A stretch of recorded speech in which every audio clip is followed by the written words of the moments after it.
Assalamualaikum warahmatullahi wabarakatuh. Pada kesempatan kali ini, di materi mata kuliah kimia sintesis ini, saya akan melakukan refresh tentang bagaimana pemilihan diskoneksi yang baik dan benar. Jadi, materi kali ini cukup singkat karena ini merupakan review ulang dari mulai materi pertama sampai terakhir. Jadi, sintesis organik ini bagaimana cara kita berpikir dari mana kita memulai untuk mensintesis molekul yang kompleks. Jadi misalkan ada kita mau mensintesis target molekul yang kompleks yang seperti ini, yang strukturnya sangat besar, dari mana kita memulai mensintesisnya? Maka jawabannya kita harus bekerja mundur. Artinya kita bekerja mulai dari produk yang akan kita sintesis. Oleh karena itu disebut dengan retrosintesis. Artinya proses bekerja mundur dari produk yang akan kita. Nah, retrosintesis ini adalah proses analitis dalam perancangan suatu rute pembuatan senyawa organik dari bahan awal yang tersedia. Jadi retrosintesis ini seperti permainan catur. Jadi harus teratur, gerakannya dapat dipelajari, mempunyai strategi. Dan yang paling penting harus praktek sendiri. Jadi sintesis ini tidak bisa hanya dengan kalian mendengarkan dosen menjelaskan, duduk, mendengarkan, dan memahami, tapi harus praktek dengan mengerjakan sendiri soal-soal yang telah diberikan. Jadi mengerjakan sendiri bagaimana cara rute pembuatan senyawa organik yang kalian pikirkan. Karena sebenarnya pada retrosintesis ini berbagai macam rute bisa ditempuh asalkan sesuai dengan aturan sintesis, sesuai dengan reaksi yang logis dan dapat dilakukan di laboratorium. Nah, pertimbangan utama untuk pembangunan jaringan karbon memerlukan pengetahuan tentang reaksi pembentukan ikatan antara karbon dengan karbon. Ini saya rasa materi sebelum ini juga sudah dijelaskan cara untuk membentukkan ikatan ini serta bagaimana diskoneksinya mulai dari CC tadi pada senyawa alkohol yang paling baru dari paling pertemuan paling terakhir, melibatkan keputusan tentang ikatan yang mana yang sebaiknya akan dibuat. Dan selain itu, pertimbangan yang kedua adalah apakah diperlukan functional group interconversion atau perubahan gugus fungsi.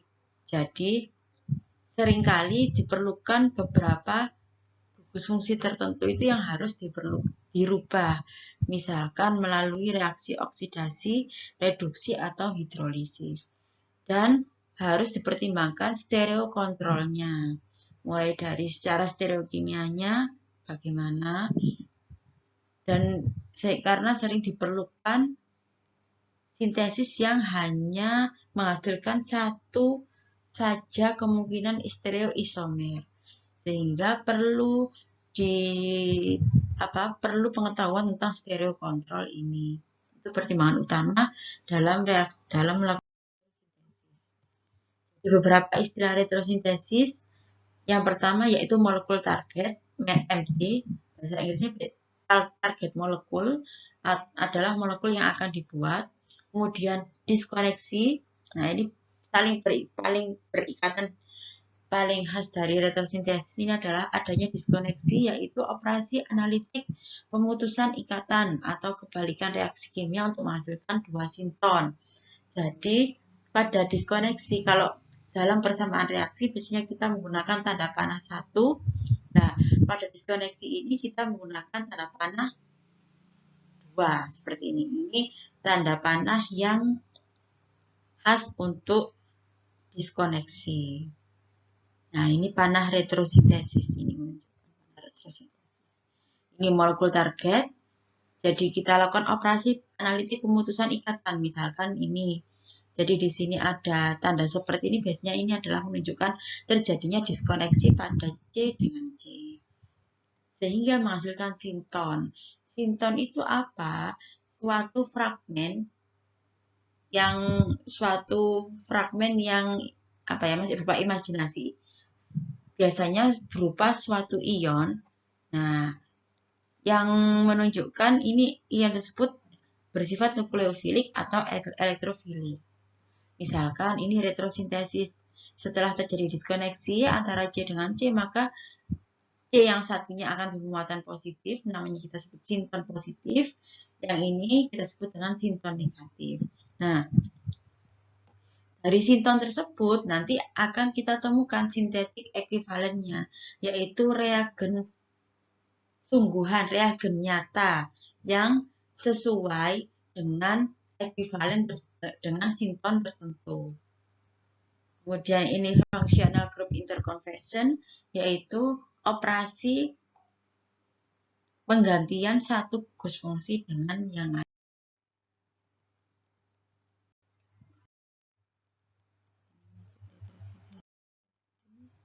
Tahap pentingnya. Molekulnya di mana? Kalau dalam target molekul ini bisa dilihat pusat molekulnya, berarti lihat di gugus fungsinya. Karena reaksi bisa terjadi dengan di sekitar gugus fungsi, lebih mudah melakukan reaksi. Otomatis diskoneksi lakukan di sekitar gugus fungsi tersebut. Misalkan di sini ada gugus fungsi yang kita ketahui adalah OH. Berarti kemungkinan diskoneksi dilakukan di sekitar OH yang di sini atau di sebelah kirinya atau di sebelah kanan. Tapi yang harus diperhatikan adalah titik cabang juga, selain pusat molekul dan titik cabangnya. Nah, titik cabangnya di mana? Di sini kita lihat di sebelah kanan ada percabangan di sini. Maka yang paling mungkin diskoneksi yang paling mungkin dilakukan adalah di titik cabang di sini.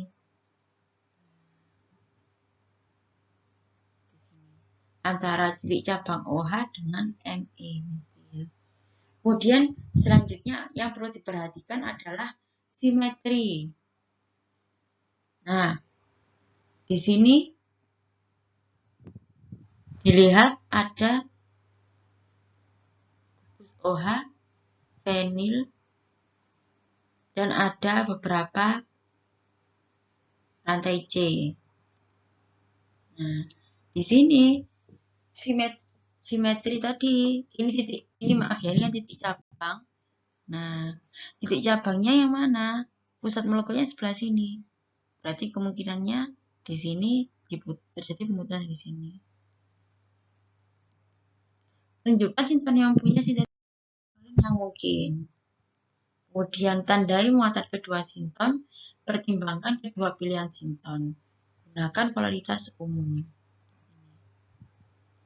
Jadi, misalkan di sini ada C karbonil, muatannya positif, ya. Ini negatif. Berarti yang sampingnya di sini negatif.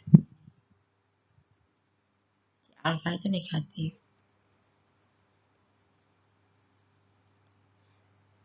Dan sintetik ekuivalen itu harus ada di pasaran, jadi harus bisa dibeli. Jangan sampai kita membuat ekuivalen sintetik itu yang tidak ada di pasaran, sehingga kita harus melakukan sintesis lagi. Jadi bisa dilihat di katalognya bahan-bahan kimia banyak sekali, dan sintetik ekuivalen harus mudah dipreparasi. Ini beberapa sintetik ekuivalen. Kalau ketemu sintonnya R+, maka sintetik ekuivalennya Rx. X sama dengan BRI. Kalau ketemu seperti ini ada plus, berarti harus dilakukan IGF menjadi C karbonil. Ini juga kalau ketemu COH, dilakukan IGF menjadi CO karbonil. Kalau ada C plus, nah ikatan rangkap dengan O, di sini C-nya muatannya plus, ketemu sinton seperti ini, maka yang satunya berarti sintetik ekuivalennya bisa berupa OR atau halogen. OR itu OCH3, OCH2CH3, seperti itu. Nah, kalau sintonnya ketemu di positif di posisi sini, berarti lakukan sintetik ekuivalennya berupa epoksida. Ini saya rasa ada di diskoneksi 1,2, 1,3. Ini sebelum pertemuan ke-7 ada. Kalau seperti ini berarti sintetik ekuivalennya berupa alfa beta tak jenuh di sini. Karbonil alfa beta tak jenuh namanya, karena ada pada posisi alfa beta terjadi ikatan rangkap. Jadi kalau ada sinton positifnya di sini, maka sintetik ekuivalennya adalah senyawa karbonil alfa beta tak jenuh. Nah, kalau seperti ini maka sintetik ekuivalennya adalah CO2. Ya, jadi ini penentuan sintetik ekuivalen ini sangat penting dalam diskoneksi, karena dari kalian memahami sintetik ekuivalennya apa, nanti bisa paham kemungkinan pemutusan diskoneksinya di mana. Contoh, bagaimana cara mensintesis senyawa 4-metil 3-heptanol. Ini adalah senyawanya.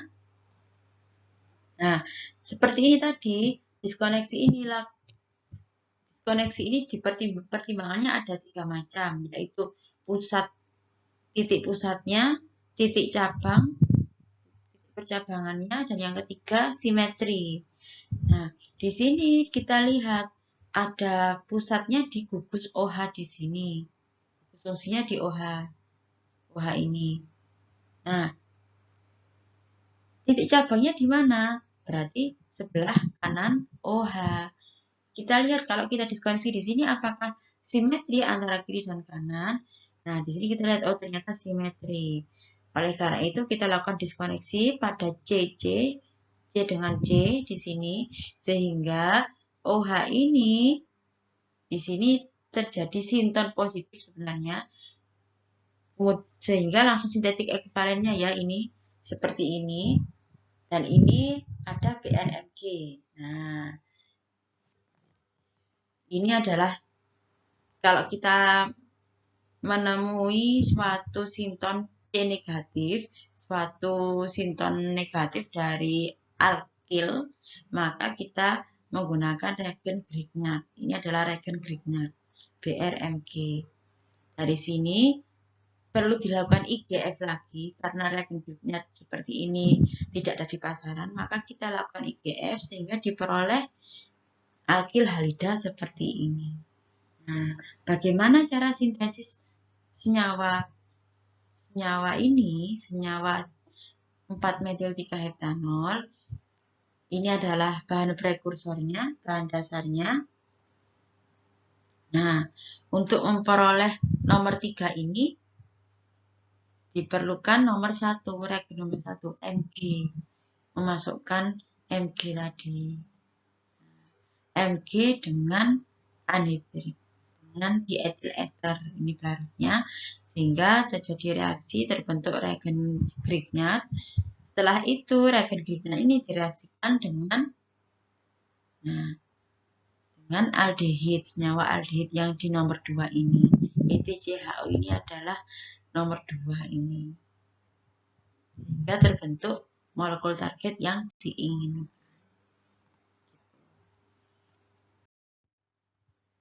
Diskoneksi ini kita bisa diskoneksi di daerah ini atau di sini.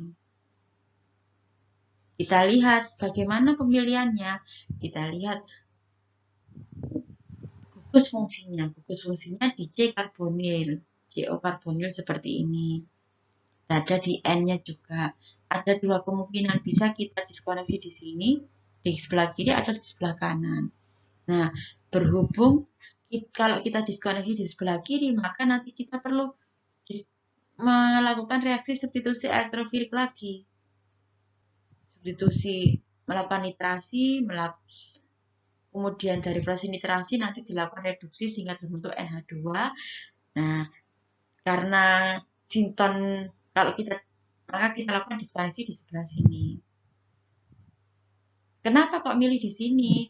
Karena diskoneksi di sebelah sini kita bisa melakukan reaksi yang lebih singkat. Kenapa? Karena sintetik FPL-nya sudah ada. Ini jadi diskoneksi di sini. Nah, sehingga menjadi para aminofenol ini dijual di pasaran. Kemudian di sini ini sebenarnya menjadi asam asetat. Kenapa kok digunakan anhidrida asetat? Karena asam asetat ini, karena para aminofenol ini sifatnya larut dengan air. Bila direaksikan dengan asam asetat, nanti akan terjadi kesetimbangan reaksi. Sehingga produk yang terbentuk nanti rendemennya sedikit. Oleh karena itu dilakukan proses IGF, asam asetat tersebut dirubah menjadi anhidrida asetat. Ini dijual di pasaran. Nah, langkah yang kedua yaitu lakukan sintesis, yaitu reaksi asetilasi. Sintesis antara para aminofenol dengan asetat anhidrida. Nanti akan terjadi pembentukan acetaminophen dengan hasil sampingnya berupa asam asetat. Ini bisa kita pisahkan. Gitu. Jadi sekian untuk penjelasan review tentang pemilihan diskoneksi yang